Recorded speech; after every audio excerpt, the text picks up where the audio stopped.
सुरू करा. जय जय रघुवीर समर्थ.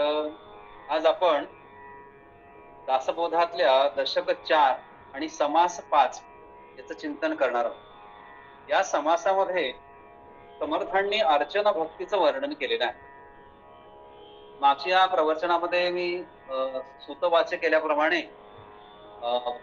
मनाचे श्लोक क्रमाने दासबोधातल्या समासाला जुळवण्याचा प्रयत्न 2012 पासून सुरू केलेला आहे. त्या दृष्टिकोनातून आता हे तसं ते 735वं प्रवचन आहे. समर्थांनी जसं ज्ञानेश्वर महाराजांनी ज्ञानेश्वरीचा जो तत्व आहे ते पसायदानामध्ये संक्षिप्त रूपाने मांडलं, तसं समर्थ रामदास स्वामींनी दासबोधाचा जो अर्थ आहे, प्रत्यक्ष व्यवहार कसा आणावं हे मनाच्या श्लोकामध्ये मांडलं गेलेलं आहे. त्यामुळं दशक 4 समास 5 म्हणजेच 35वा समास आणि मनाचा श्लोक आहे 35वा. या मनाच्या श्लोकामध्ये समर्थ अर्चन भक्तीच्या बाबतीमध्ये असं म्हणतात, असे हो जया अंतरी भाव जैसा, बसे हो तया अंतरी देव तैसा, अनन्यास रक्षितसे पाणी, नुपेक्षी कदा रामदासाभिमानी. अनन्यासी रक्षितसे चाप पाणी. ते काही श्लोकांमध्ये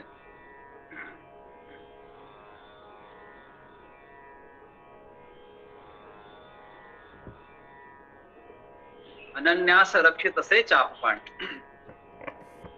या श्लोकामध्ये समर्थांनी अर्चन भक्तीचा उल्लेख केलेला आहे. समर्थ या श्लोकामध्ये असं म्हणतात, हे म्हणा, जसा ज्याचा भक्तिभाव असेल त्याप्रमाणे त्याला देव प्राप्त होतो. म्हणून आजच्या काळामध्ये जसे भक्त तसे देव अशा प्रकारची व्याख्या केली गेली. पूर्वीच्या काळामध्ये जसे देव आणि तसे भक्त असायचे. याचा अर्थ असं की देवाप्रमाणे भक्त आचरण करायचे, ते जीवनामध्ये अंमलात आणायचे. तत्व आणि व्यवहारामध्ये फारकत नव्हती. पण अलीकडच्या काळामध्ये जसे भक्त तसा देव आणि अशा अनेक प्रकारचे 33 कोटी देवापेक्षा अधिक देव शोधण्याचा प्रयोग हा स्वातंत्र्यानंतर सुरू झाला. लोक असं म्हणायचे की स्वातंत्र्य काळामध्ये देशाची लोकसंख्या 33 कोटी आणि 33 कोटी लोकांचे 33 कोटी देव, अशा प्रकारची व्याख्या भारतामध्ये म्हटलं जायची. म्हणून जसा भाव तसा देव असं म्हटलं गेलं. परंतु त्या त्या देवाच्या प्रमाणे प्रत्येकाने वागण्याचा प्रयत्न करावा, अशा प्रकारचं अर्चन भक्तीचं वैशिष्ट्य आहे. त्यामुळे हे मनात जसा त्याच्या मनात भक्तिभाव असेल त्या प्रमाणात त्याला देव प्राप्त होतो. आता समर्थ या ठिकाणी म्हणतो की त्या प्रमाणात देव प्राप्त होतो. आपण असं म्हणलं की जळी स्थळी काष्टी पाषाणी सगळ्या 84 लक्ष जीवांमध्ये परमेश्वर आहे, परंतु तो पूर्ण अवतार नाही, तो अंश स्वरूपामध्ये आहे. त्यामुळे समर्थ आवर्जून असं म्हणतात, जसे हो जया अंतरी भाव तैसा, तशा प्रकारचा हा अंतःकरणात आहे, या प्रमाणात देव प्राप्त होतो. प्रमाण सांगितलं. शास्त्राला प्रत्येक ठिकाणी प्रमाणाची आवश्यकता आहे. समर्थ असं म्हणतं की त्या प्रमाणात त्याला देव प्राप्त होतो. देव आपल्याला आपल्याकडे 22 कॅरेट 23 कॅरेट सोन्याचं वर्णन केलं जातं, तशा प्रकारे जसा भाव आहे त्या प्रमाणात देव पावतो. सामान्यपणे आहार निगा भय पैखरंच अन्न वस्त्र निवारा या सामान्य गरजा लोकांच्या आणि मनुष्य त्यामध्येच अडकलेला. भक्तीचा भाव प्रकट करत असताना तर समर्पित भक्ती असली पाहिजे. त्या समर्थाने अर्चन भक्ती असते. अर्चन भक्तीचा विचार करत असताना परमेश्वराची साधना करताना प्रमाणही लागतं. प्रमाणामध्ये म्हणजे त्याचे माप, देवाचे अस्तित्व आपल्याला जाणवतं इतक्या प्रमाणात त्याच्या अंतरातील सूक्ष्म स्वरूप असणारा देव जागृत. जसं जसं देवाचं अस्तित्व म्हणून की जागृत देवस्थान, मारुती जागृत देवस्थान, देवीचं जागृत मंदिर आहे. ते जागृत मंदिर म्हणजे काय? त्या मंदिरामध्ये गेल्यानंतर प्रमाण मनुष्याच्या अंतःकरणामध्ये देवाचं अस्तित्व जाणवतं. इतक्याच प्रमाण त्याच्या अंतरातील निकृष्ट वा सूक्ष्म स्वरूप असणारा देव जागृत. त्या ठिकाणी गेल्यानंतर मनुष्याच्या अंतःकरणातला देव जागृत होतो. तरी श्रीहरी पावी जेतो स्वभाव. तिथे समर्थांच्या मनातलं एक मिनिंग आहे. यावर संपूर्ण दासबोध ग्रंथ आणि सगळं समर्थांचं तत्वज्ञान त्या ओळीभोवती फिरत असतं. ओळी एक अधिष्ठान आहे असं बोलायचं की तरी श्रीहरी पावी जेतो स्वभाव. मनुष्याचा स्वभाव ईश्वरासारखा व्हावा असं या सगळ्या ग्रंथांच्या पाठीमागे उद्दिष्ट आहे. ज्ञानेश्वरी असेल, गाथा असेल, दासबोध असेल. म्हणून तो अंतःकरणात तो निकृष्ट आणि सूक्ष्म स्वभाव असता जो देव आहे तो जागृत होतो आणि अनन्य भावाने म्हणजेच मनात कसलाही हेतू न बाळगता की वसे होतया अंतरी देव तैसा अनन्यास रक्षितसे चाप पाणी उपेक्षी कदा रामदासाभिमान. अनन्य भावाने परमेश्वराला शरण मनुष्य गेला त्याच्या मनामध्ये परमेश्वरावर विश्वास पाहिजे आणि आत्मविश्वास पाहिजे. दोन विश्वासांच्या आधारावर मार्ग खऱ्या अर्थाने भावाचं वर्णन करत असताना त्या दोन गोष्टी महत्वाच्या. विश्वास देवावर आणि आत्मविश्वास स्वतःवर. म्हणून समर्थ असं म्हणतात की अनन्य भावाने म्हणजे मनात कसलाही हेतू किंवा किंतु न बाळग.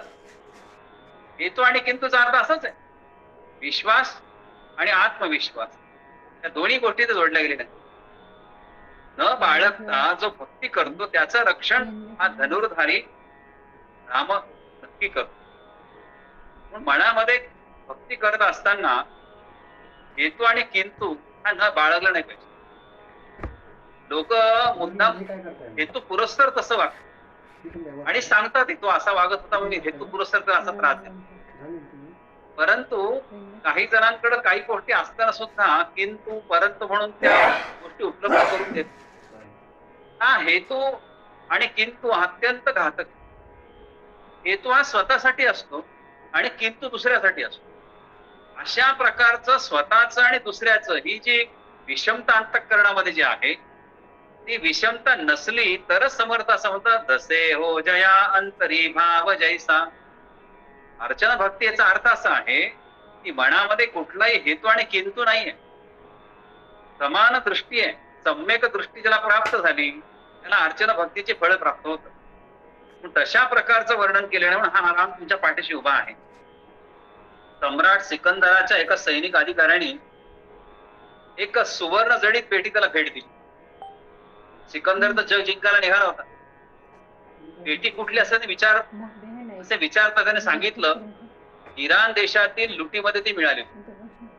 आता हा सगळा जग जिंका निघाला होता. त्या सिकंदराने इराण मध्ये लुटलं त्या त्याला एक पेटी मिळाली. त्या पेटीवर अत्यंत सुंदर नक्षीकाम होतं. फार अप्रतिम होतं. ते पाहून सिकंदर बेहद खुश झाला. त्याने दरबारातील लोकांना विचारलं या पेटीत कोणती मौल्यवान आणि सुंदर वस्तू ठेवावी असं तुम्हाला वाटतं. पेटी तर सुंदर आहे, काय ठेवावं याच्यामध्ये. मग दरबारात लोकांनी सुचवलं की ते हिरे ठेवा, माणिके ठेवा, कोणी म्हणजे भरजरी वस्त्र ठेवा, कोणी म्हणजे दागदागिने ठेवा, काही खजिन्याच्या किल्ल्या ठेवा, काही म्हणजे गोपनीय दस्तावेज ठेवा, पत्र ठेवा. अशा अनेक प्रकारचा सल्ला सिकंदराला त्यांनी दिला. पण सिकंदराला एकही सल्ला मनोजोगा वाटला नाही. तो जग जिंकायला गेला होता आणि मग स्वतः तो मग विचार करू लागला आणि त्याचं अंतर्मन त्याला सांगू लागलं की हे सिकंदरा तुझा जो गौरव आणि सन्मान होत आहे तो धनामुळे होत नाहीये. लक्षात घ्या, जो सन्मान चाललेला आहे तो धनामुळे होत नाहीये, जग जिंकले म्हणून पण होत नाही. उलट युद्धात लाखो लोकांना प्राण गमवावे लागले आहेत. कोणत्या गोष्टीने तुला ही प्रेरणा मिळाली? अरे या युद्धामध्ये काही साध्य झालेलं नाही. अनेक लोकांनी प्राण गमावले आणि असं युद्धामध्ये प्रेरणा कशाची मिळाली तुला? जीवनाला दिशा मिळाली का? प्रेरणा मिळाली का? पराक्रम, पुरुषार्थ, साहस याचा मार्ग सापडला का? एकदम त्याला एका पुस्तकाचं स्मरण झालं. मनुष्याने निरंतर अंतरामध्ये चिंतन केलं पाहिजे आणि मग ते चिंतन जगत जे त्या सिकंदराने अनेकांवर हल्ले केले, अनेक लोकांना मारलं आणि मला जग जिंकायचं म्हणून तो बाहेर पडला होता. मग त्यानं चिंतन केलं, त्याचं लक्षात आलं की मला प्रेरणा कुठून मिळाली? कोणती प्रेरणा मिळाली? जीवनात मला कोणती दिशा मिळाली? पराक्रम, पुरुषार्थ आणि साहस हा मला सापडला का मार्ग, आणि एकदम त्याला पुस्तकाचं स्मरण झालं.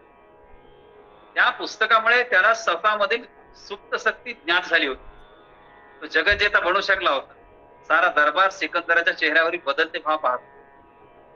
या पेटीत सिकंदराला काय ठेवायचे आहे याची उत्सुकता सगळ्यांना लागली होती. सिकंदराने आदेश दिला, या पेटीत महाकवी होमरचे एलियड नावाचं महाकाव्य ठेवण्यात यावं.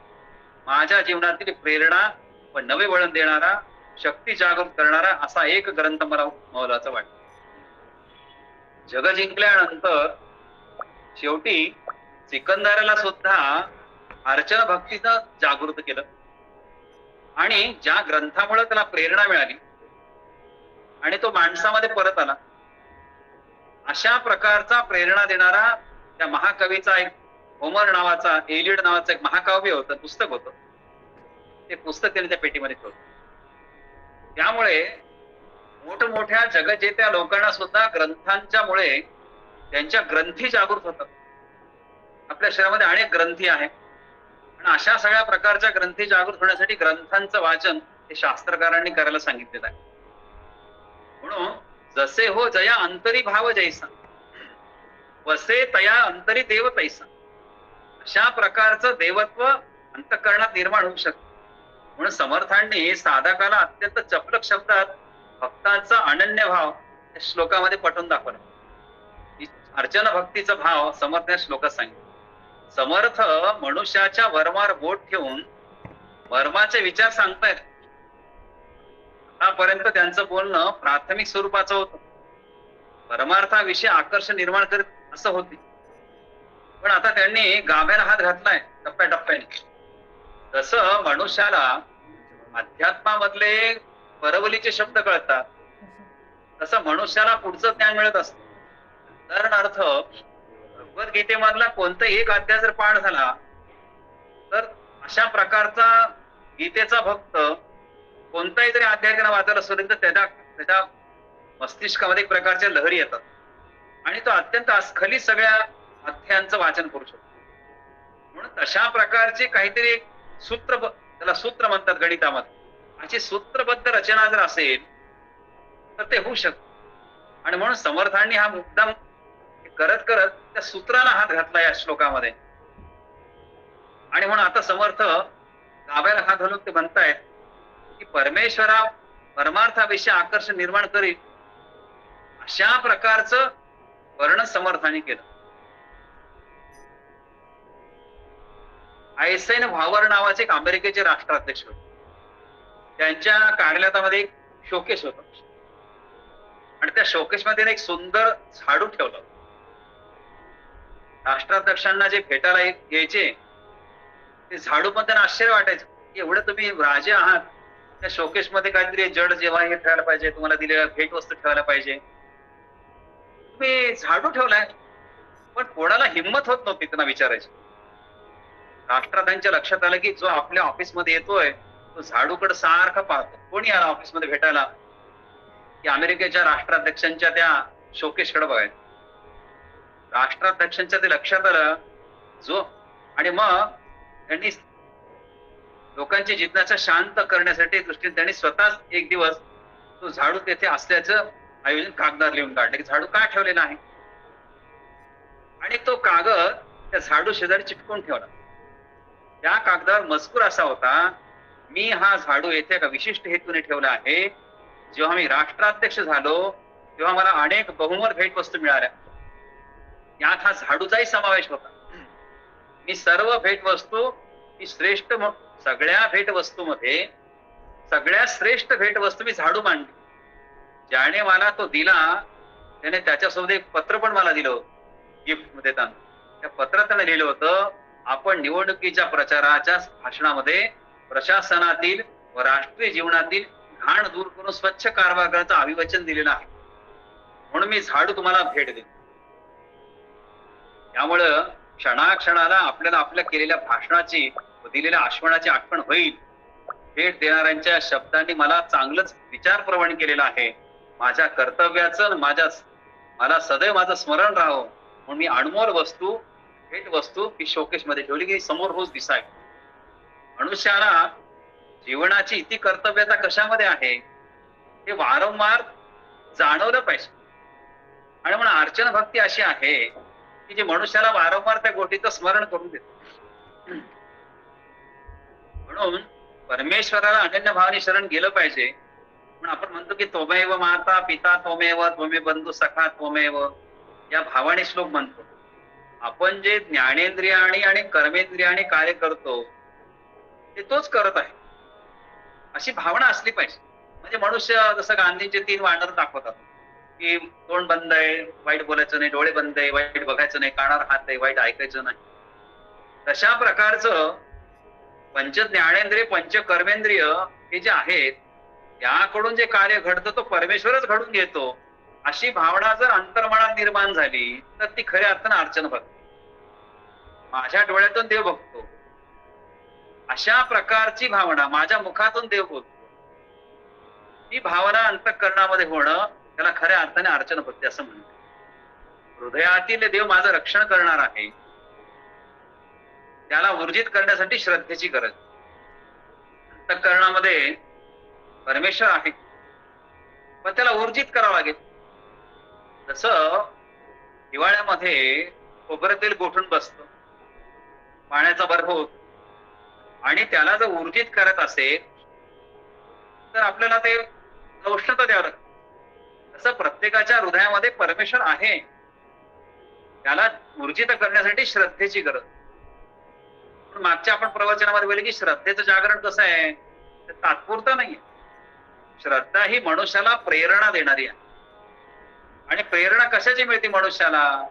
मनुष्याला प्रेरणा मिळते दया करण्याची, कृपा करण्याची.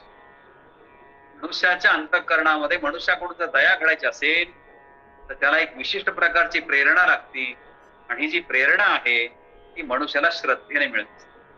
हा तो श्रद्धाभाव जागृत करायचा आहे त्याला समर्थाने अर्चन भक्ती असं म्हणलेलं आहे.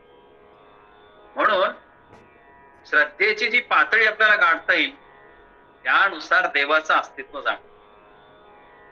श्रद्धा तुमची कशी आहे त्याप्रमाणे त्या स्तराप्रमाणे आपल्याला पुढे परमेश्वराचं अस्तित्व जाणवतं. नुसत्या मनोरथाने कार्य होत नाहीत. प्रतिभाव अत्यंत महत्वाचा आहे. मनोरथ हा शब्द खरं म्हणजे बुद्धीला पण बरोबरीचा नाही. बुद्धी, ज्ञान आणि कर्म. बुद्धी ही कर्मामध्ये रत झाली पाहिजे आणि कर्म केल्यानंतर ज्ञानाची प्राप्ती होती. ही सगळी क्रमाची रचना आहे. पण बुद्धी जर कर्मामध्ये रममाण झाली नाही तर मनुष्य ऐकपट बनतो आणि कर्मामध्ये जर बुद्धी उपयोगात आली तर ते कर्माचा जो अनुभव मिळतो त्याला शास्त्रकारणे ज्ञान असं म्हणतात. त्यामुळं श्रद्धेची पातळी कशी वाढेल त्या मनोरथाने होणार नाही. त्या ठिकाणी कृतीभाव महत्वाचा, ते कर्म महत्वाचा. त्याचे परमार्थामध्ये साधने महत्वाची नसतात. परमार्थाची साधने ही महत्वाची नाहीये. परमार्थामध्ये पूजापाठ आहे, व्रत आहे, यज्ञ आहे, स्वतःसाठी, देशासाठी, देहासाठी, मनासाठी आहे. साधने ही संयमासाठी असतात. मनुष्याने संयमित राहिलं पाहिजे. मग अशी म्हणा ज्या मनुष्य कधी ताण करेल तेव्हा त्याच्या अंतःकरणामध्ये श्रद्धा निर्माण होऊन काहीतरी कर्म करेल, त्याच्या मनामध्ये दया उत्पन्न होईल, मग तो स्वतःचं दमन करेल आणि मग दान. दान करण्याची जी वृत्ती आहे ती वृत्ती इतकी सोपी नाही. म्हणून स्वतःसाठी, देहासाठी, मनासाठी ही साधने जी आहेत, यज्ञ करणं आहे, व्रत करणं आहे, ही संयमासाठी आहे. ईश्वराला त्याची अपेक्षा नाहीये. उपवास आपण जो करतो परमेश्वराला उपवासाची आवश्यकता नाहीये. परमेश्वराची उपासना करताना तो लवकर आमच्या अंतःकरणात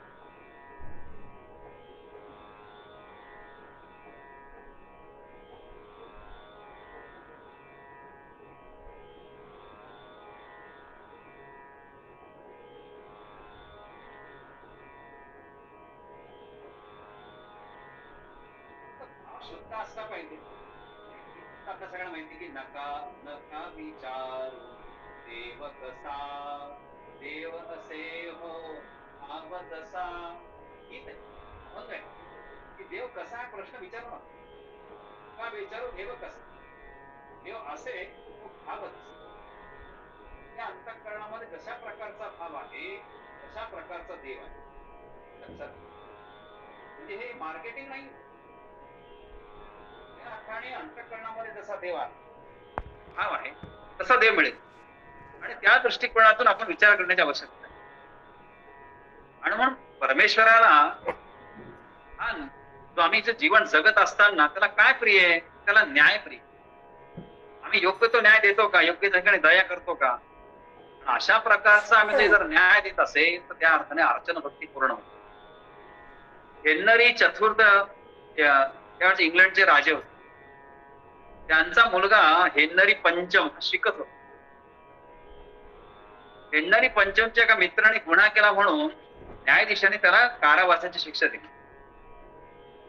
इंग्लंडच्या राजाच्या मुलाच्या मित्रानं गुन्हा केला थोडक्यात. आणि राजकुमार हेनरी तो 5व्या क्रमांकाचा राजा, त्याला कळल्यावर तो न्यायाधीशाकडे गेला आणि म्हणाला, हा माझा मित्र आहे, याला तुम्ही सोडून द्या. न्यायमूर्ती म्हणाले, न्यायाच्या दृष्टीने तो गुन्हेगार आहे, त्याला शिक्षा झाली पाहिजे. तू राजा आहे, तुझा मित्र, सगळं खरंय, पण न्यायमूर्तीने सांगितलं की त्यानं जो गुन्हा केलेला आहे त्याला शिक्षा झालीच पाहिजे. मग तो राजकुमाराचा मित्र असेल की आणखी कोणाचं ते नातलग असेल, कायद्याच्या दृष्टीने त्याला सोडून देणं हे क्षम्य ठरत नाही. राजकुमाराला हा स्वतःचा अपमान वाटला. व त्या न्यायाधीशाला अद्वा तद्वा बोलू लागला. तो एकेरीवर आला. न्यायाधीशाने लगेच शिपायांना हुकूम केला की राजकुमाराला पकडून तुरुंगात टाक. आज बघा न्याय व्यवस्था कशी आपल्या देशामध्ये. प्रसंग जरी हा इंग्लंडचा जरी असला तरी आजही आपल्या देशामध्ये ती स्थिती आहे. राज्यसभा, लोकसभा सगळे म्हणून एखादी गोष्टीचा निर्णय घेतात आणि ती गोष्ट कोर्टामध्ये नेली जाते आणि कोर्टामधला जज हे सगळं खोटं ठरवतो. आता सगळे जज तसं वागत नाही, पण हे जी वृत्ती आहे ही अत्यंत धोकादायक आहे. आणि मग त्या राजकुमाराला तुरुंगात टाकलं. न्यायाच्या कामात हस्तक्षेप, कोर्टाचा अपमान केला याबद्दल त्याला शिक्षा ठोठावण्यात आली. शिपायांनी आज्ञेचं पालन केलं. तेव्हा ही बातमी राजाला कळाली. तेव्हा राजे हेनरी चतुर्थ ते आले आणि न्यायाधीशावर फार खुश झाले. ते त्यांना पदोन्नती देत म्हणाले की आता सुप्रीम न्यायाधीश व्हा. ज्या देशात अशी न्याय व्यवस्था आहे तेथे आपल्या अपराधी गुन्हेगार यावर चांगली शिक्षा झालीच पाहिजे. माझ्या मुलीला तुरुंगात टाकले म्हणून मी नाराज नाही, तर त्याला योग्य प्रकारचा न्याय देणं प्रसन्न आहे. जो राजाचा मुलगा राजकुमार राजा होणार होता इंग्लंडचा, त्यानं मित्राच्या स्वार्थासाठी न्याय व्यवस्थेमध्ये अडथळा आणल्यामुळे न्यायाधीशांनी त्याला कोठडीत टाकलं. तर राजाने त्याचं स्वागत केलं. सांगायचं तात्पर्य की कशा प्रकारचा भाव असला पाहिजे, कशा प्रकारचं न्यायप्रियता असली पाहिजे. अशा प्रकारचा न्याय जिथे असतो, भावनेपेक्षा कर्तव्य श्रेष्ठ म्हटलं गेलं, या ठिकाणी खऱ्या अर्थाने भावनेपेक्षा कर्तव्य श्रेष्ठ म्हणजे नका विचारू देव कसा, देव असे हो भाव जसा. म्हणून कीर्तन पूजनातही भाव हवा. षडविकार यांना स्थान न देता ईश्वराचं अनन्य भावाने चिंतन केलंच पाहिजे. ईश्वराचं चिंतन जर केलं नाही तर मनुष्य स्वतःच्या शरीराचं मनन करत बसतो आणि मग मनुष्य देहातीत होत नाही, देहातच जातो. त्यामुळं अनन्य भावाने निरंतर चिंतन केलं तर मनुष्याचे षड रिपू शांत होतात. सर्व प्रकाराने ईश्वराची सेवा करून ईश्वराची संलग्न झालं पाहिजे, त्या खऱ्या अर्थाने अर्चना. हनुमानाचं उदाहरण आपल्या सगळ्यांना माहिती आहे. ज्याच्या हृदयस्थ राम पाहताना विभीषणाला देखील खंत वाटली आणि रामाने मारुतीला जे दिले ते मला नाही दिले. की हनुमंताच्या हृदयामध्ये जेव्हा विभीषणाला राम दिसले तर विभीषणाला सुद्धा असूया वाटली, माझ्याकडे नाहीये. आणि त्यांनी वसिष्ठाला बोलून दाखवलं विभीषणाने की मी रावणाचा भाऊ असून सुद्धा मी रामाला एवढी मदत केली, माझी त्याला जीव की प्राण मानतो, पण त्याच्या हृदयामध्ये फक्त हनुमान आहे. विभीषणा रामचंद्राला शरण येताना तो म्हटला होता, दाराश्च पुत्राश्च त्वामहं शरणं गतम. असा जसा विभीषण म्हणला रामचंद्राने अशी शरणागती याच मापाने मोजली. जसा भाव आहे तसाच आहे. हनुमंताची भक्ती अर्चन भक्ती होती. विभीषण हा रामाचा भक्त होता खरा आहे, परंतु विभीषण काय म्हणाला रामाला शरण जाताना? त्याच्या मनामध्ये हेतू आणि किंतु आलाच. समर्थांनी मला त्या श्लोकात वर्णनच केलंय अर्चन भक्तीचं, की हेतू आणि किंतु आला की विषय संपला. म्हणून दाराश्च पुत्राश्च त्वामहं शरणं गतम्. मी तुला माझं घरदार सोडून शरण आलेलो आहे असं म्हणणं सुद्धा अहंकार. कारण हे घरदार तुझंच आहे परमेश्वरा. मी सोडून आलो म्हणजे मी तुझ्यासाठी काहीतरी विशेष केलं असं प्रतिपादित होत. अर्चन भक्तीमध्ये त्याने मी काहीतरी विशेष केलं आहे असं जर तो देवाला मांडत असेल, तसं मी आता इथं नारळ मिळालाच नाही म्हणून मी 2 किलोमीटर नारळ आणलं. इथं मला पेढ्याचा नैवेद्य दाखवायचा होता, पण हे देवा इथं पेढे चांगले मिळत नाही, मी 10 किलोमीटर गेलो पायी पायी, किती मला त्रास झाला, मी तिथून पेढे आणले. संपला विषय. हेतू आणि किंतु मनामध्ये आला की विषय संपला. विभीषणाच्या मनामध्ये असं आल्यामुळे त्याची शरणागती त्याच मापाने रामाने मोजली. म्हणून विभीषणाच्या अंतःकरणामध्ये प्रभू रामचंद्राने प्रवेश केला नाही, तो हनुमंताच्या अंतःकरणात. हे वशिष्ठांनी समजून सांगितलं. म्हणजे वैशिष्ट्य सुद्धा किती अर्चन भक्तीमध्ये किती पारंगत होते वैशिष्ट्य. म्हणून वासनांचा अंश त्यात होता. तिथे वासनाचा अंश आहे तिथे वात्सल्य शून्य होतं असं सांगतो. म्हणून आज देशामध्ये जगामध्ये 2 मोठी युक्तिवादी लोकांचा संघर्ष चालू आहे. एक वासना प्रधान समाज आणि एक वात्सल्य प्रधान समाज. संपूर्ण वात्सल्याने ओथंबलेली संतांची परंपरा आहे. या साधू संतांनी, समाज सुधारकांनी खरं म्हणजे खूप मोठा त्याग केला आणि म्हणूनच ज्ञानेश्वर महाराजांना माऊली म्हटलं. अशा प्रकारचं वात्सल्य आणि वासनेचा संघर्ष हा अनादी काळापासून चालत आलेला आहे. ज्यांच्या अंतःकरणामध्ये अतितीव्र वासना आहेत ती दानवी वृत्ती, आणि ज्यांच्या अंतःकरणामध्ये अत्यंत तीव्र वात्सल्य आहे ते ईश्वर आहे, ईश्वर भक्त. आणि म्हणून तशा प्रकारचं वासनाचा अंश हा विभीषणाच्या अंतःकरणात असल्यामुळे मी एवढं सगळं सोडून आलो, विचार तुम्ही वासनेचा त्याग केला असं म्हणणं सुद्धा अर्चन भक्तीमध्ये जमत नाही. म्हणून हनुमंतानी हे सगळं सोडून दिलं. डागाचं सोने मूल्य देत, ज्या सोन्याला डाग दिलेला आहे त्याची मोड येत नाही. म्हणून मनुष्याच्या दानाला आणि दमनाला त्या ठिकाणी वासनेचा अंश नसला. तसं सोन्याला डागाचा अंश असतो, तसं मनुष्याच्या भक्तीला वासनेचा जर अंश राहिला, तशी सोन्याला किंमत येत नाही, तसं मनुष्याच्या भक्तीला किंमत येत. अशा प्रकारे भावभक्तीचं वर्णन शास्त्रकारांनी इतक्या मोठ्या प्रमाणावर केले नाही. म्हणून महात्मा गांधी एकदा नियमितपणे आणि शिस्तीचे फार भोगते होते. नियमितपणा आणि शिस्त फार पाळायचे. जे जे सांगत त्यावरून ते स्वतः वागायचं. त्यांनी आपल्या आश्रमात जेवणाची वेळ झाली की घंटी वाजवण्याची व्यवस्था केली. आता घंटी वाजली की सगळ्यांनी जेवायचं. ही घंटा 2दा वाजवण्यात येईल. दुसऱ्या घंटेनंतर जे लोक भोजनाला येतील त्यांना प्रवेश मिळायचा नाही. 2 घंटे वाजतील जेवायला मिळेल. भोजनाचं दार लावून घेतलं जाईल भोजनालयाचं. उशीर आलेल्या लोकांना ताट घेऊन बाहेर थांबावं लागायचं. पहिले लोक जेवण बाहेर पडल्यानंतर मग त्यांना मध्ये सोडल्या जाईल. दुसऱ्या पंक्तीनंतर भोजनगृह बंद व्हायचं. 2 पंक्तीत आलं तर बरे आहे, आता जेवण बंद. एकदा काही कारणामुळे स्वतः महात्मा गांधी यांना उशीर झाला आणि ते पण दुसरी घंटा होऊन गेली. भोजनालयाचं दार बंद झालं. महात्मा गांधी बाहेर दारात रांगेत उभे राहावे लागले. ते उभे असताना त्यांच्या मागोमाग श्री हरिभाऊ उपाध्याय हे पण उभे होते. ते विनोदाने म्हणाले गांधीजींना, आज आपण पण अपराधांच्या लोकांच्या गटात सामील झालं वाटतं. आज आपण सुद्धा उशिरा आलो याचा अर्थ आपण अपराधी आहोत आणि आपण सुद्धा अपराधीच्या गटात उभे राहिलेलो आहोत. बापूजी हसत म्हणाले, नियमान पुढे सर्वजण सारखे असतात. उपाध्याय म्हणाले, मी खुर्ची आणतो, आपण आरामात बसा. गांधीजींनी त्यांना नकार देऊन सांगितलं, खुर्चीची गरज नाही, मी पण दुसरे शिक्षा भोगतात तशी शिक्षा भोगणार. ते उभे आहेत पहिली पंगत होईपर्यंत मी पण उभा राहणार. माझ्या आश्रमामध्ये सर्वप्रथम मीच नियमाचं पालन केलं पाहिजे. कायदा करणाऱ्याने कायदा कधीच मोडता कामा नये. त्यामुळे एकदा जर ठरलं की अशा प्रकारच्या भावाने वागायचं आहे, मग त्यामध्ये पुन्हा स्वार्थ आला नाही पाहिजे, वासनेचा अंश नसला पाहिजे.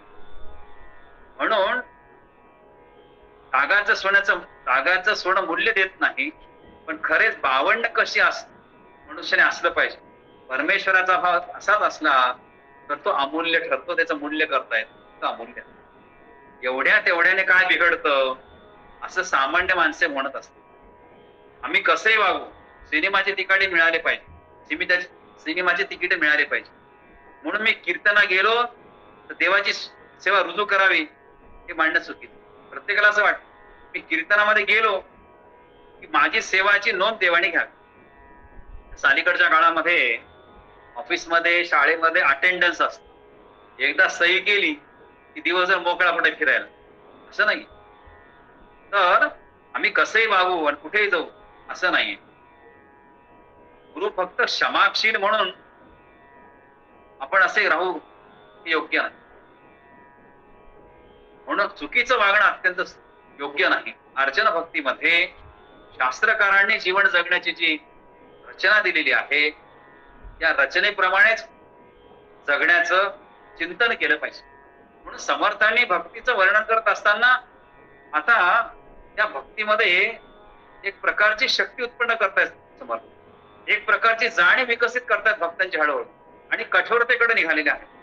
म्हणून रामदास स्वामी या श्लोकामध्ये अनन्यभाव कसा असावा याचं महत्व पटवून देत आहेत ते. व तिसऱ्या चरणामध्ये खऱ्या भक्ताचं राम रक्षण करतील आणि योगक्षेम राहील असा ते हवाला पण देत. म्हणून राम त्याची उपेक्षा कधीच करत नाही. अशा प्रकारचा संदेश समर्थांनी अर्चन भक्तीचा हा मनाच्या 35व्या श्लोकात दिला आणि त्याचं आपण या प्रवचनाच्या पूर्वार्थामध्ये चिंतन केलेलं. आता उत्तरार्थामध्ये समर्थांनी दासबोधामध्ये थेट अर्चन भक्तीचं कसं वर्णन केलं आहे त्याचं आपण चिंतन करणार. अर्चन भक्ती करताना मनुष्याच्या अंतःकरणामध्ये सहिष्णुता असणं आवश्यक. 1728 मध्ये गोदावरीच्या तीरावर पहिल्या बाजीराव व निजाम यांच्यामध्ये घनघोर युद्ध. मराठ्यांचा या युद्धामध्ये दणदणीत विजय झाला. युद्ध चालू असताना निजामाची रसद तोडण्यात आली. आता तुम्ही हरलेले आहात, मला आता दाणा पाणी बंद. त्याच्याजवळ धान्याचा साठा संपला होता. अशा परिस्थितीमध्ये मुसलमानांचा एक सण आला आणि निजामाने बाजीरावकडे एक दूत पाठवला आणि विनंती केली की सैन्याचा दाणा गोटा संपलेला आहे, आपण कृपया करून धान्य आणि खाद्य आम्हाला द्या. बाजीरावने आपल्या प्रमुख सरदारावर विचार विनिमय केला आणि सर्वांचं म्हणणं पडलं की काही मदत करू नये. यांनी सूड घेतलेला आहे. केलेले सैनिक आपला पराभव लगेच मान्य करतील अशा प्रकारचा त्यांनी बाजीरावला सल्ला दिला. पण बाजीराव पेशव्यांना हा सल्ला पटला नाही. हा त्यांच्यावर अन्याय होईल. शत्रू भुकेला रोगग्रस्त तहाण्याने तडफडत असताना त्यांना मागणे योग्य नाही. निजामाने मागितलेली त्यापेक्षा अधिक मदत पाठवून आपण त्यांचा मान राखला पाहिजे. धार्मिक सण त्यांना आनंदात साजरा करता आला पाहिजे. युद्ध धर्माने लढले गेले पाहिजे.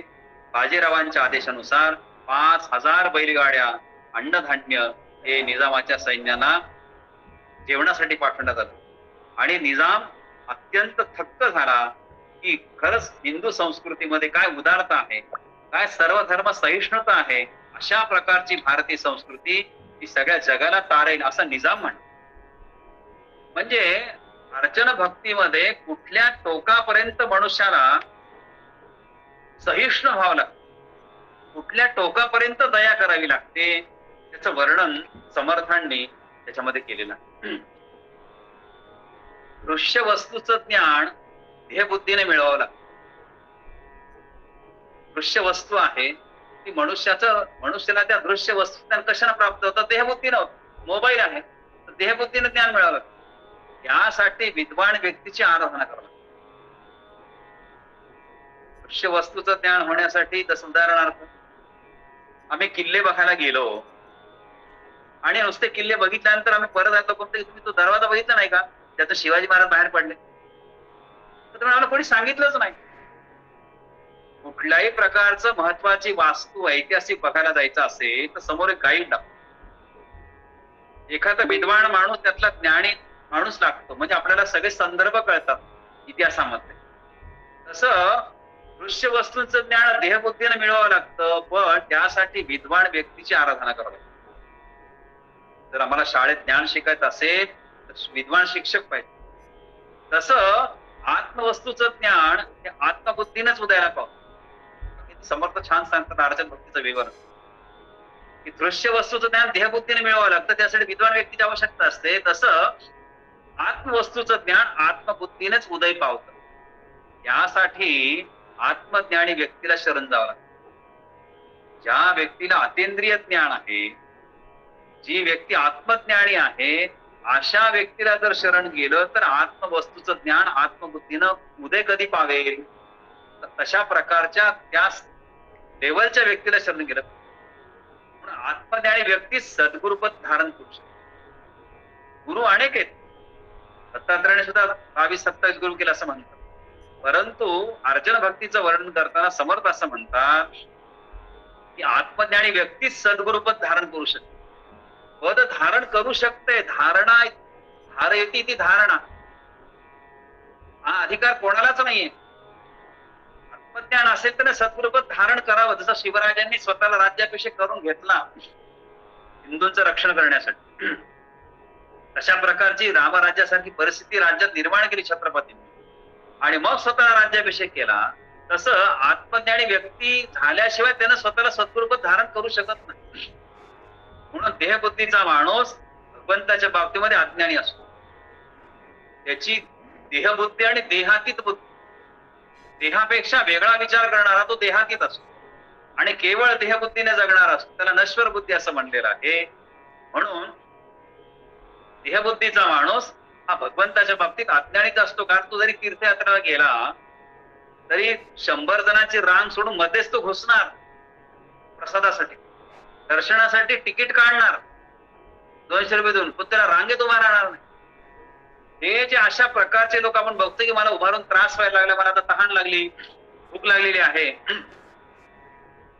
असा विचार करणं म्हणजे देहबुद्धीच. ईश्वराला अनन्य भावाने शरण जात असताना त्याला अर्चन भक्ती असं म्हणलं. ही अत्यंत कठीण भक्ती आहे, पण ही भक्ती करताना देहबुद्धी मनुष्य हा अज्ञानी असतो.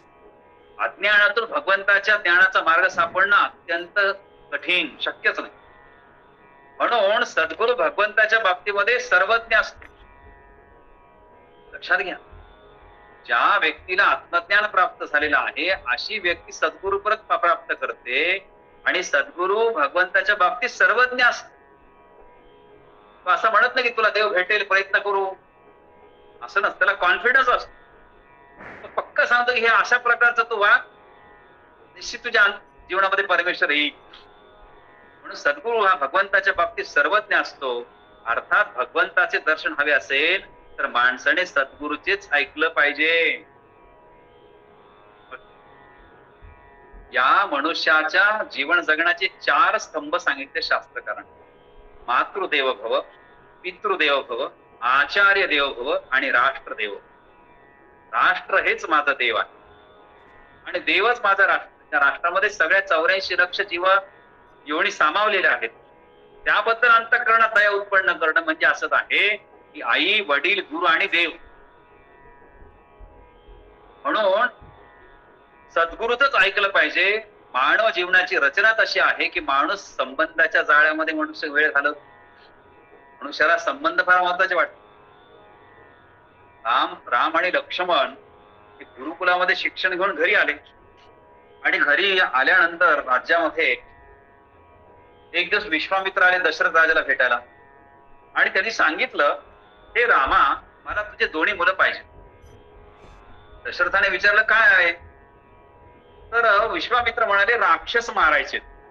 बघ, आता उंदीर मारायचा आहे, साप मारायचा आहे, ही वेगळी गोष्ट आहे, पण राक्षस मारायला तुझी 2 कवळी मुलं हवेत. दशरथाच्या डोळ्यात पाणी आलं. माझी अत्यंत कवळी मुलं आहेत, आताच गुरुकुलातून शिक्षण शिकून आले, कठीण शिक्षण शिकले गुरुकुलामध्ये, त्यांना थोडस राज्यामध्ये राजेशाही जरा भोगता आली पाहिजे. मी काय पाठवत नाही असं त्यांनी सांगितलं. तरी विश्वामित्र असं म्हणाले की अजून 2 दिवसांनी येतो, विचार कर. आणि या 2 दिवसामध्ये कुलगुरू म्हणजे गुरुकुल युवा अवस्थेमध्ये आणि नंतर कुलगुरू या 2 रचनेमध्ये मनुष्य जर जगला तर अर्चन भक्ती होत. वयाच्या 12 वर्षापर्यंत गुरुकुलात शिक्षण शिकणं आणि 12 वर्षानंतर कुलगुरूच ऐकणं, या 2 पद्धतीमध्ये जी पिढी आज घडत आहे ती पिढी खऱ्या अर्थानं अर्चन भक्ती करते. आणि मग वशिष्ठांनी दशरथाला समजून सांगितलं की विश्वामित्रांच्या पुढे जाणं शक्य आहे, कारण त्यानं स्वतः विश्वामित्राने नवीन सृष्टी निर्माण केलेली आहे. त्याच्या एवढं सामर्थ्य जगात कोणाकडे नाही. ते ब्रह्मऋषी आहेत. ते शब्द मोडू नको. उद्या दोन्ही मुलांना त्यांच्या हवाली कर. दशरथाने दुसऱ्या दिवशी विश्वामित्रांना आपली दोन्ही मुलं डोळ्यात पाणी आणून जड अंतःकरणाने, जसं बेभाव एखादी वस्तू आपण घेतो विकत, तसं त्या अंतःकरणातून त्यांनी ती मुलं हवी. विश्वामित्राने पुढं ताटिका वगैरे या सगळ्यांचा लढाई झाली आणि युद्ध जिंकलं. आणि जेव्हा परत आल्यानंतर मग दशरथाला आनंद झाला. दशरथाची प्रतिष्ठा वाढली. दशरथाने नंतर वशिष्ठांना विचारलं असं कसं काय झालं. वशिष्ठ असं म्हणाले की दशरथा, आपल्या मुलामध्ये कुठल्या प्रकारचे गुण आहेत, कुठल्या व्यक्तीमध्ये काय सद्गुण आहेत, ते सद्गुरूलाच कळत असत. आई वडिलांच्या डोळ्यावर मायेची पट्टी बांधली गेलेली असते आणि मायेच्या पट्टीमुळे मनुष्याला हे कळत नाही. पण मायेमधून ब्रह्माकडे जायचं असेल, ब्रह्म जगत मिथ्य ब्रह्मसत्य असं म्हणतो, ब्रह्मतत्व जर उत्पन्न करायचं असेल तर मायाची पट्टी गेली पाहिजे. आणि मायेची पट्टी घालू शकतो तो फक्त सद्गुरूच घालू शकतो. आणि म्हणून सद्गुरूला दृष्टी असते, आई वडिलाला दृष्टी नसते, आणि म्हणून तो त्याला जाऊ देत नव्हता. अशा प्रकारचं वशिष्ठांनी जेव्हा दशरथाला समजून सांगितलं तर दशरथाचा आनंद गगनात मावेना की मी बरं झालं विश्वामित्रांचं ऐक. अशा प्रकारचं एका अर्थानं अर्चन भक्तीचं वैशिष्ट्य आहे की समजून घेतलं पाहिजे. पंडित नेहरू वनवासी बांधवांची भेट घ्यायला गेले होते. बांबूचं रक्षक कंपाऊंड पलीकडे होतं. सुरक्षा अधिकारी सर्वांना रागवत होता. नेहरू मात्र भावनेच्या भरामध्ये त्याच्यावर रागवले. तो श्रद्धेने म्हणाला, सर, या ब्ल्यू बुक मध्ये हा नियम दिलेला आहे. तो नियम त्यांनी समजावून सांगितला नेहरूंना आणि तो नियम बघितल्यानंतर पंडित नेहरूंनी सुरक्षा अधिकाऱ्याची माफी मागितली की मनुष्याने जे शासनाने नियम केलेले आहेत मनुष्य जीवन जगण्याचे, अशा नियमांचं जरी पालन केलं तरी खऱ्या अर्थाने ती अर्चन भक्ती होऊ शकते. म्हणून आज जो कायदा आपल्याकडे आहे, डाव्या बाजूनं चालणं आहे, डाव्या बाजूने वाहन चालवणं आहे, स्वच्छता ठेवणं आहे, पर्यावरणाचं रक्षण करणं आहे, अशाही गोष्टीला अर्चन भक्तीमध्ये फार मोठं स्थान आहे. म्हणून माणसाने सद्गुरूच ऐकलं पाहिजे. मानव जीवनाची रचना अशी आहे की माणूस संबंधाच्या जाळ्यामध्ये आयुष्य घालतो. म्हणजे एखादा मूल जन्माला आलं की तो प्रश्न विचारतो, कोहम कोहम. तो आधी खरं म्हणजे तो सोहम स्वरूप असतो, पण कोहम कोहम म्हणतो. मग आई सांगते तू माझा आहेस. इनडायरेक्टली असं सांगते आहे की तू ईश्वराचा नाही, माझा आहेस. मग पाठचा भाऊ जन्माला आला की तो भाऊ सांगतो माझा दादा आहेस. बहीण जन्माला येते, वडील सांगतात तू माझा आहेस. असं करता करता मनुष्यात पंजोबा जरी झाला एखादा मनुष्य तरी त्याच्यावर दावा ठोकला जातो की तुम्ही माझे पंजोबा आहेत. आणि मनुष्य हे सगळे आरोप आयुष्यभर सिद्ध करत असतो की मी मुलगा आहे, मी पती आहे, मी आजोबा आहे, मी पंजोबा आहे. परंतु मी ईश्वर स्वरूप आहे हे सिद्ध करायला त्याला आयुष्यभर वेळ मिळत नाही आणि ते सिद्ध करण्याची आवश्यकता आहे. म्हणून या माणूस या संबंधाच्या जाळामध्ये आयुष्य घालवतो आणि नात्या गोत्याचे, नोकरी चाकरीचे संबंध देहबुद्धीने म्हणजे स्वार्थाचे असतात. मनुष्याची देहबुद्धी म्हणजे निव्वळ स्वार्थ आहे. त्यामुळे सद्गुरू मनुष्याला सतशिष्य करत असतो. त्याचा संबंध हा आत्मबुद्धीशी असतो. त्याला स्वार्थाचा स्पर्श नसल्या कारणाने तो अतिशय पवित्र असतो. म्हणून सद्गुरू आणि सदशिष्य या संबंधामध्ये सद्गुरूकडून त्याची कृपा निस्वार्थी प्रेरणा होत असते. म्हणून समर्थांनी याच्यामध्ये वर्णन केले की सद्गुरू आणि सदशिष्य कृपा निस्वार्थी प्रेमाच्या स्वरूपात राहत असते. सतशिष्याकडून त्याची निष्ठा अतुट श्रद्धेच्या रूपाने प्रगटते. या दोन पवित्र भावांचा संगम होऊन भगवंताच्या दर्शनाकडे येणारी सूक्ष्म साधन साकार होते.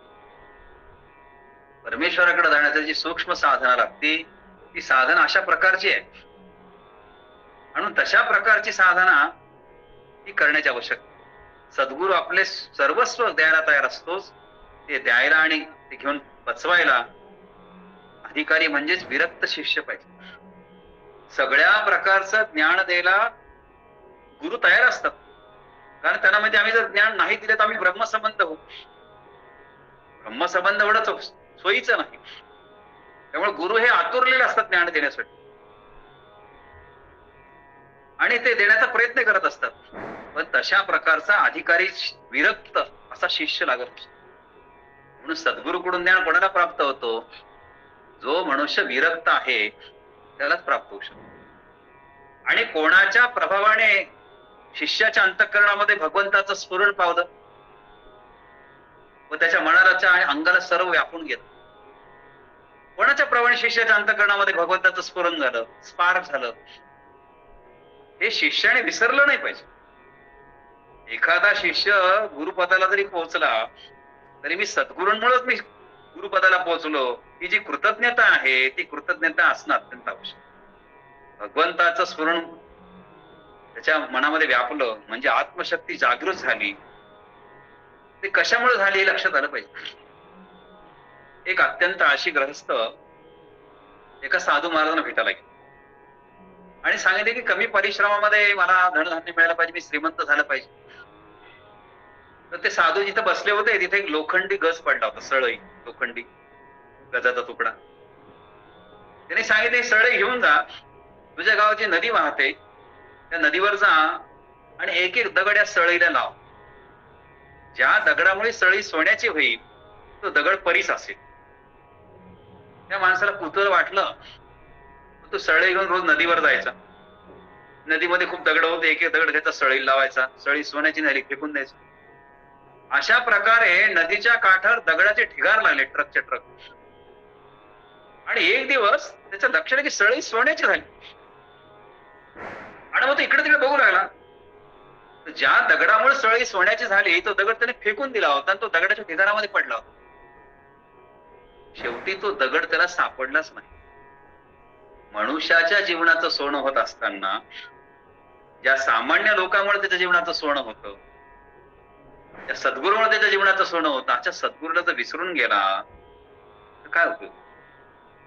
आयुष्याचं सोनं होणार नाही. एका सळीने काम भागणार नाही. तात्पर्य असं आहे की ज्यांच्यामुळे आपलं जीवनाचं सोनं झालं अशाला आपण सद्गुरू मानलं पाहिजे. त्या सद्गुरूकडे आपला अनन्यभाव निर्माण झाला पाहिजे. आणि मग असा तो अधिकारी असलेला विरक्त शिष्य सद्गुरु कृपा करताना सद्गुरु शक्तिपात करतो. तिच्या प्रभावाने शिष्याच्या अंतःकरणातील भगवंताचं स्फुरण मनाच्या सर्व अंगामध्ये पोहोचतं. म्हणजेच आत्मशक्ती जागृत होते. शिष्याचं अंतर्याम पूर्ण बदलून जात. माणसामध्ये कृतज्ञता नावाची मोठी पवित्र भावना वास करते. कृतज्ञता म्हणजेच दया. सद्गुरु सतशिष्याला कायमचे आत्मसम्मुख करतात. या आत्मकल्याणाबद्दल कृतज्ञता व्यक्त करण्याचा म्हणजे राजमार्ग म्हणजे पूजा. बघा, परमेश्वराची पूजा का करायची? आत्मकल्याणाबद्दल कृतज्ञता वाटली पाहिजे की माझी सद्गुरूने आत्मकल्याण केलं. त्या कृतज्ञतेपोटी सद्गुरूंची पूजा करणं. शिवाय सद्गुरूंनी जागी केलेली आत्मशक्ती सोसण्यासाठी पूजा फार उपयोगी पडते. जी आत्मशक्ती प्राप्त झालेली आहे ती निरंतर जागृत राहिली पाहिजे. ती पोसण्यासाठीचा अर्थ तिचं संवर्धन केलं पाहिजे, तिचं पोषण केलं पाहिजे. आत्मकल्याण झालं म्हणून सोडून देऊन जमणार नाही. म्हणून शास्त्रामध्ये असं म्हटलं की सिद्धार्थ सुख आणि बद्ध सुख भक्ती मार्गामध्ये. तुम्ही सिद्ध असा की संसारात बद्ध असा. सिद्धी प्राप्त झाली तरी सुद्धा भक्ती मार्ग सोडू नका. म्हणून आत्मशक्ती पोचण्यासाठी सुद्धा पूजा अत्यंत महत्वाची असते. पूजेमध्ये 4 गोष्टीचा समावेश समर्थांनी अर्चन भक्तीमध्ये सांगितला. पूजा घेणारी व्यक्ती, पूजा करणारी व्यक्ती, पूजेचं साहित्य आणि पूजेची क्रिया करणारी व्यक्ती, पूजा घेणारी व्यक्ती सगुण साकार असते. सद्गुरु देहात असताना त्यांच्या देहाची पूजा होऊ शकते. ते नसताना त्यांच्या तसबीरची पूजा केली पाहिजे. जोपर्यंत सद्गुरु आहे तोपर्यंत त्यांची पूजा केली पाहिजे. ते नसतील तर त्यांच्या भावचित्राची पूजा केली पाहिजे. त्याला प्रतिमा असं म्हणणं, असं वर्णन त्याच्यामध्ये केलेलं आहे. त्यांच्या तसबिरीची, प्रतिमेची आणि पादुकांची पूजा करतायत. देवाच्या पूजेसाठी भक्त आपल्या इष्ट देवतेची मूर्ती घेतात. भगवंताची मूर्ती उत्तम धातूची, सुबक, सुरेख, सुंदर व नाजूक असावी. जशी मूर्ती आहे तसा भाव त्याच्या अंतःकरणात निर्माण, परंतु हे अत्यंत आवश्यक आहे. एक प्रातिनिधिक स्वरूपामध्ये एक प्रसंग या ठिकाणी विशद करतो आहे. वेळेची भान लक्षात ठेवून एक तरुण रस्त्याने चालला होता. त्याला वाटेमध्ये 3 स्त्रिया भेटल्या. त्या स्त्रियांना त्याने नाव विचारले आणि चौकशी केली. पहिली उत्तर दिलं, माझं नाव बुद्धी, मी डोक्यामध्ये राहते. दुसरी म्हणाली, माझं नाव लज्जा, मी डोळ्यात राहते. तिसरी म्हणाली, माझं नाव हिम्मत, मी हृदयामध्ये राहते. युवकाने त्या तिघींना नमस्कार केला. तो पुढे निघाला. थोड्याच वेळामध्ये त्याला 3 भयंकर पुरुष भेटले. त्या तिघांना पण त्यांनी त्याला विचार, तुम्ही कुठे राहता? पहिल्या उत्तर दिलं, माझं नाव राग, मी डोक्यात राहतो. दुसऱ्या उत्तर सांगितलं, माझं नाव लोभ, मी डोळ्यामध्ये असतो. आणि तिसरा म्हणाला, माझं नाव भय, मी हृदयात असतो. म्हणून लक्षात आलं की पहिल्या 3 स्त्रिया भेटल्या. त्या म्हणाल्या, मी बुद्धी आहे, मी डोक्यात राहते. मी लज्जा, मी डोळ्यामध्ये असते. मी हिम्मत आहे, मी हृदयामध्ये असते. आणि नंतर 3 युवक त्याला भेटले. एक म्हणाला, मी डोक्यामध्ये राहतो, माझं नाव राग. दुसरा म्हणाला, मी लोभ, मी डोळ्यामध्ये असतो. आणि तिसरा म्हणाला, माझं नाव भय, मी हृदयामध्ये असतो. म्हणून आपल्या हृदयामध्ये अर्चना भक्तीच्या माध्यमातून काय आपल्याला रुजवायचंय? बुद्धी, लज्जा आणि हिम्मत ही अर्चना भक्तीतून प्राप्त होते. आणि अर्चना भक्ती जर नाही केली तर मनुष्याच्या मनामध्ये डोक्यात राग, डोळ्यामध्ये लोभ आणि हृदयामध्ये भय उत्पन्न होतं. म्हणून प्रत्येकाने चिंतन केलं पाहिजे की मनुष्याच्या डोक्यातला राग गेला पाहिजे, अहंकार गेला पाहिजे, लोभ गेला पाहिजे आणि अंतःकरणातलं भय गेलं पाहिजे. आणि म्हणून तो तरुण म्हणाला, तुम्ही सर्व खोटे आहात. डोक्यात बुद्धी, डोळ्यात लज्जा व हृदयात हिंमत राहतात. मला या थोड्या वेळपूर्वी भेटून गेलेले आहेत. तर 3 जण म्हणाले, आम्ही राहायला आलो की त्या तिथून पोबारा करतो. हा प्रसंग असा आहे की आम्ही या ठिकाणी आलो, भय, लोभ आणि राग, आम्ही ह्या 3 गोष्टी आलो की त्या ठिकाणी लज्जा निघून जाते, बुद्धी निघून जाते आणि हिंमत निघून जाते. म्हणून हा एका अर्थानं हा जो क्रम आहे तो क्रम अर्चना भक्तीच्या माध्यमातून आपल्याला बदलावा लागणार आहे. आणि म्हणून अर्चना भक्तीचं महात्मा खूप मोठ्या प्रमाणे केलेलं आहे. पूजा करणारी व्यक्ती शरण विशेषतः मनानं पवित्र असावी. भगवंताचं दर्शन तिच्या जीवनाचं ध्येय असावं. पूजा साहित्यामध्ये सद्गुरूच्या व देवतेच्या देहाला सुख देणारा, मन प्रसन्न करणाऱ्या धूप, दीप, वस्त्र, अत्तर, सुवासिक फुले, नैवेद्य अशा वस्तू असावा. पूजेची क्रिया तांत्रिक रटाळ होऊ नये. पूजा करण्यात मोठा आपलेपण असावा. पूजेच्या शेवटी पूजा करणारा साष्टांग नमस्कार घालतो. भगवंता, ज्या वस्तू, व्यक्ती मी मानल्या आपल्याला मानतो त्या तुझ्या आहेत. मी देखील तुझाच आहे. तुझी इच्छा तीच माझी इच्छा आहे आणि ती इच्छा पूर्ण हे भगवंता, तुझ्या अंतःकरणाची इच्छा असेल तीच माझी इच्छा आहे. मला काही मागणं नको आहे, पण तुझ्या अंतःकरणाची इच्छा मी पूर्ण करावी यासाठी मी पूजा करतोय, त्याचं मी स्मरण करतो. अशा प्रकारचं फार मोठं ज्ञान हे समर्थांनी अर्चन भक्तीमध्ये मांडलेलं आहे. एकदा भोजराजा दरबारात एक जण 3 सोन्याच्या मूर्त्या घेऊन आला. विक्रेत्याने राजाला विनंती केली, हे राजा, तुझ्या दरबारात खूप विद्वान लोक आहेत, चतुर लोक आहेत, या 3 मूर्त्यांचं मूल्यमापन झालं पाहिजे. मी अनेक ठिकाणी हिंडून आलो, पण हे कोणाला जमलं नाही. ते ऐकतात दरबारचे जवाहीर उठला, त्याने तिन्ही मूर्तीचं वजन केलं, वजन सारखं. सोन्याची शुद्धता तपासली, ती पण सारखीच. तो म्हणाला तिन्हीची किंमत एकच आहे, कोणतीही किमतीच्या पेक्षा दुसरी श्रेष्ठ नाही. विक्रेता हसला. रोज राजाच्या लक्षात आलं की वजन, आकार आणि शुद्धता यापेक्षा काहीतरी वेगळं असलं पाहिजे. बघा, अर्चना भक्तीचं वर्णन करत असताना वजन, आकार, शुद्धतापेक्षा काहीतरी वेगळं असलं पाहिजे. तेव्हा राजाने मूल्यांकनाची कामगिरी कालिदासाकडे सोडली. कालिदासानं मूर्तीचं सूक्ष्म निरीक्षण केलं आणि त्यांनी एक तार घेतली आणि त्या एका मूर्तीच्या कानामध्ये घातली, ती दुसऱ्या कानातून बाहेर निघाली. नंतर दुसरीच्या कानात तार घातली, ती तोंडातून बाहेर निघाली. आणि तिसऱ्या मूर्तीच्या कानामध्ये तार घातली, ती बाहेर निघाली. कालिदास असं म्हणाला, जी माणसं एका कानाने ऐकून घेतात, दुसऱ्या कानानं सोडून देतात, त्यांची किंमत काही नसते. जी माणसं एका कानानं ऐकतात आणि तोंडानं बोलून मोकळे होतात, त्याची किंमत नसते. जी माणसं कानानं ऐकतात आणि पोटात ठेवतात, ती मूर्ती सगळ्यात श्रेष्ठ आहे. अशा प्रकारचं सिद्धांत अर्चन भक्ती आपल्याला शिकवत असते. म्हणून कोणाचे गुणदोष पोटात घालावे, कोणालाही उघडं पाडू नये, तो परमेश्वराचाच भाव आहे. म्हणून आपल्या वागण्यातून परमेश्वर कसा असेल याची संकल्पना नास्तिकाच्या अंतःकरणात उत्पन्न झाली पाहिजे. त्यालाही हेवा वाटला पाहिजे की परमेश्वराचं नामस्मरण केलं पाहिजे. अर्चन भक्ती करताना भक्तांनी अहंकार करून, सामान्य लोकांनी भक्तीपासून दूर जावं आणि भक्ती अत्यंत अवघड आहे, करूच नाही, अशा प्रकारचं प्रेझेंटेशन करू नये, अशा प्रकारचं वागणं आहे, अशा प्रकारची रचना करू नये. तर परमेश्वर प्राप्ती अत्यंत सोपी आहे. अशा प्रकारचा भाव अन्य भक्तांच्या अंतःकरणात निर्माण करणं खऱ्या अर्थानं समर्थांनी त्याला अर्चन भक्ती म्हणलेलं आहे. अशा प्रकारच्या अर्चन भक्ती आपण सगळेजण करण्याचा प्रयत्न करत आहोत आणि त्या प्रयत्नासाठी आपण नक्की काळजी घेणार आहोत. म्हणून समर्थांनी मनाच्या श्लोकाचं म्हणलेलं आहे, असे हो जया अंतरी भाव जैसा, वसे हो तया अंतरी देव तैसा, अनन्यास रक्षितसे चाप पाणी, नुपेक्षी कदा रामदासाभिमानी. या ठिकाणी अर्चन भक्तीचं विवेचन थांबवतो. या ठिकाणी आदरणीय ताईंनी मला पुन्हा आपल्या सर्वांची समोर बोलण्याची संधी दिल्याबद्दल सर्वांना दंडवत करतो.